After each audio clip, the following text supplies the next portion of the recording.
What you fear shows you the way. It's a way to read the subtle signals your body and your life keep sending back.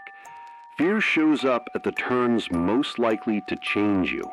A call to apologize, a draft that could be criticized, a first attempt at leading, a boundary that you need to say out loud to someone you love.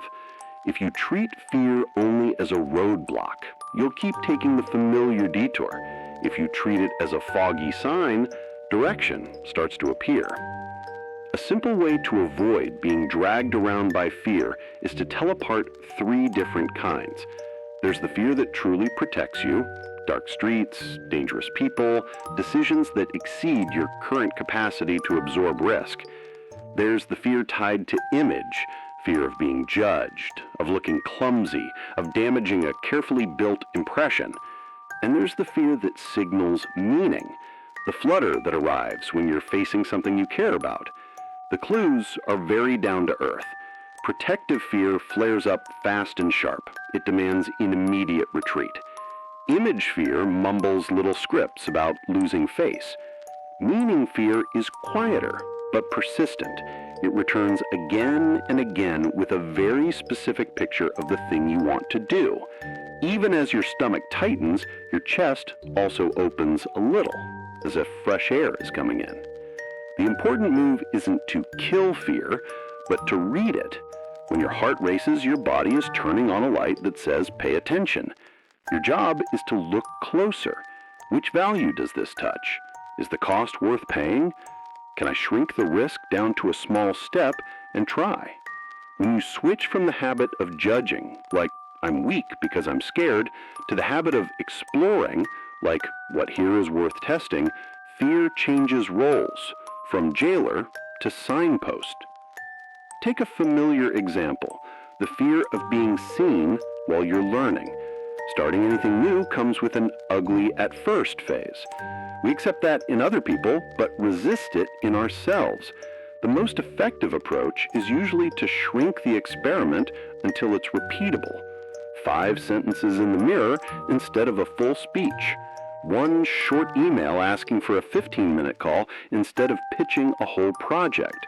3 beginner classes instead of demanding mastery on day 1. Confidence tends to arrive late. It's the accumulated result of small tries that are too manageable to quit. The fear of speaking a truth works the same way. Silence keeps the surface calm in the short term, but it racks up debt over time. Each time you go quiet, you teach others and yourself that your needs can be left on the floor. Stating a boundary doesn't make you harder to love, it reduces guesswork. Your words may tremble, your breath may catch, but what follows is a clearer space where both sides know where they stand. At work, fear often wears reasonable language. Not the right quarter. We need more data. Sometimes that's true. Sometimes it's a way of avoiding being seen trying. A quick test is to flip the vague line into a concrete one. If it's not the right quarter, what exactly would make it right? What resource is missing? What measurable risk are we talking about? If you can't answer, the problem is likely image fear, not idea quality. Name it correctly, and the path appears. Cut scope, choose a safer context for a pilot, or invite early feedback instead of waiting for perfect. The difference between burnout and growth lives in 2 questions. Does this connect to what I value? And after 1 small step, do I feel lighter or emptier? Feeling lighter, even if tired, is a sign you're moving into meaningful territory. Feeling emptier suggests you're serving someone else's image or chasing a metric that doesn't match your values.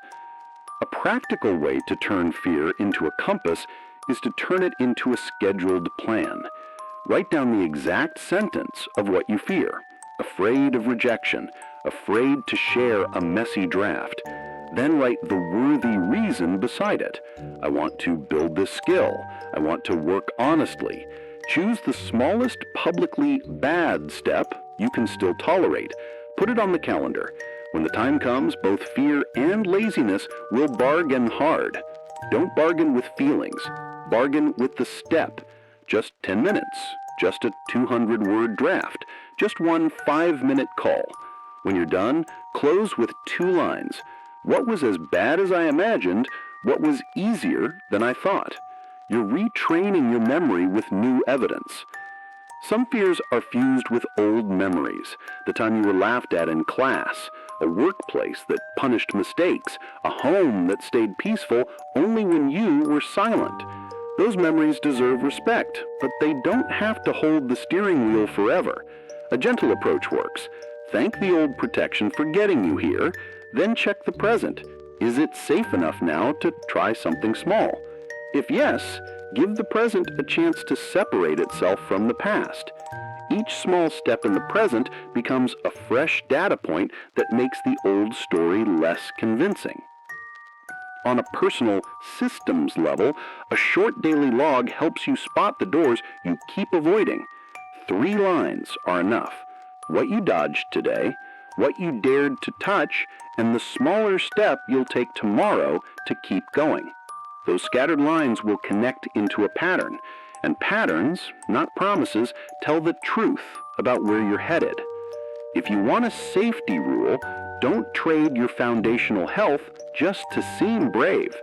The right direction shouldn't destroy your sleep, wreck core relationships, or erase basic self-care.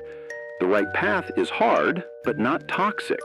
It asks for intentional cost, not blind sacrifice. When you notice you're paying with things that can't be replaced, stop and check the map. The good news is fear isn't too subtle to read. It shows up in the same scenes again and again. The email you keep parked in drafts, the class you open in a tab and close, the conversation you rehearse on a loop, those are the mile markers. Walk past them with steps small enough to repeat, and you won't become someone without fear. You'll become someone who uses fear for orientation. Later, when you look back, you'll see something simple. The path was never obvious at the start, but the signs were already there. Your quick heartbeat, your damp palms, your thoughts circling the same point. Your job is to answer with an action that fits your current strength, scheduled on a real clock. Then repeat, adjust, repeat again. What you fear shows you the way because fear stands guard at places worth entering. When that familiar door appears again, pause for a beat, name the worthy reason, shrink the step, and open it. You don't have to wait until you stop shaking. Go while you're shaking, so long as you're going in the direction you actually want to live.